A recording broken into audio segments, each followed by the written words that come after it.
Despite the widespread condemnation of colonization, including apologies from heads of state, it's astonishing that there are individuals who advocate revisiting colonization in African and Latin American countries. Eric Prince, a former U.S. Navy officer, has said that African and Latin nations should be recolonized due to the perceived corruption and self-interest of their leaders. Then it's time for us to just put the imperial hat back on to say, we're going to govern those countries if you're incapable of governing yourselves, because enough is enough. We're done being invaded. Because our own national security risk is at stake. Exactly. National security interests are at stake. You can say that about pretty much all of Africa. They're incapable of governing themselves and benefiting their citizens because the governments there are all about looting and pillaging and lining their pockets and going shopping in Paris instead of actually making their country better. People on the left are going to watch this. They're going to say, wait a minute, Eric Prince is talking about being a colonialist again. Absolutely. Yes. Eric Prince, a former officer in the U.S. Navy and the founder of the American private military company Blackwater, has stated that African countries should be recolonized because of the perceived corruption and selfishness of their leaders. Prince expressed this stance in a short video clip shared on Africa Facts Zone by proposing that if African nations face challenges in self-governance, it may be appropriate for them to undergo a new form of invasion. What are your thoughts on Prince's remarks? Do you agree with him that recolonization is the answer for Africa? Let us know in the comments.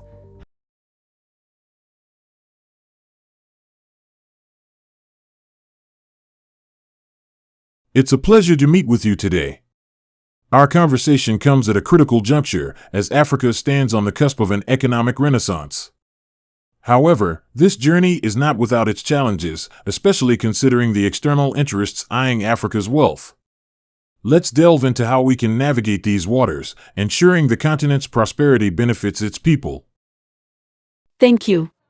I'm eager to understand how Africa's economic landscape is evolving and where inventors like myself can contribute to and benefit from this growth.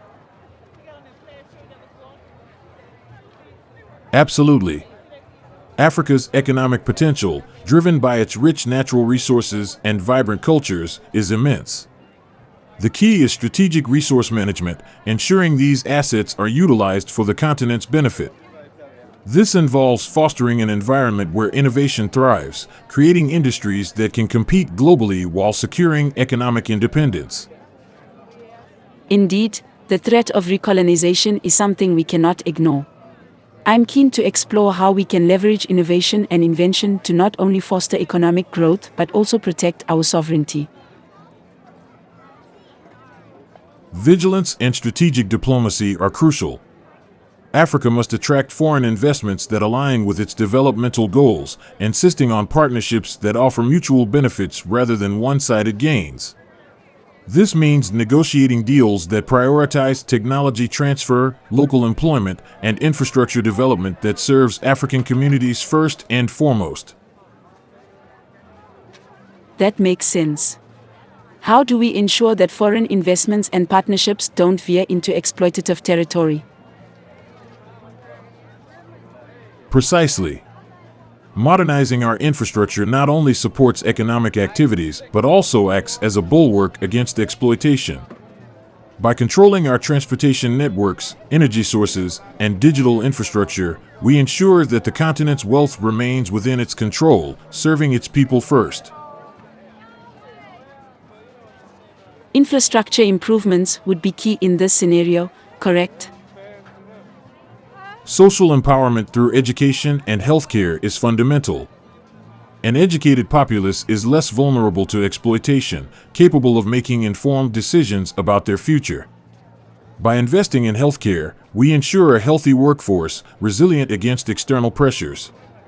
Moreover, creating job opportunities through innovation can help alleviate poverty, making communities less susceptible to external manipulation. And the social implications. How do we protect the gains from being undermined by external interests? Indeed. By empowering local entrepreneurs and innovators, we create a self-sustaining economy that's less dependent on foreign entities. This ecosystem supports the growth of homegrown solutions to our challenges, ensuring that Africa's wealth is generated and retained within the continent. I see. Fostering a supportive environment for local businesses and startups must also play a role in this strategy. Africa's role in the global economy must evolve from a passive participant to an active, assertive partner. This involves forming alliances with nations and entities that respect our sovereignty and contribute to our developmental goals. Through unity and a strong collective voice, African nations can better negotiate terms that favor their interests, ensuring that any cooperation is based on respect and mutual benefit. On the global stage, how do we assert our sovereignty while fostering healthy diplomatic and economic relationships? Exactly. Your role as an innovator is more crucial than ever. By creating sustainable and locally relevant solutions, you contribute to a resilient economy that can withstand external pressures. Together, we can navigate these challenges, ensuring that Africa's future is one of prosperity, independence, and dignity for all its people. The path ahead is clear but challenging.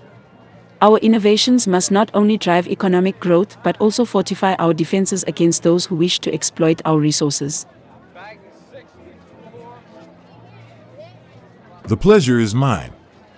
Your work is vital to our collective success. Let's move forward with determination, safeguarding Africa's bright future against any threats of recolonization. Together, we can create a legacy of prosperity and independence for generations to come. I'm committed to this cause. With strategic action and collaborative effort, we can safeguard our continent's wealth and ensure it serves the African people first. Thank you for this enlightening conversation.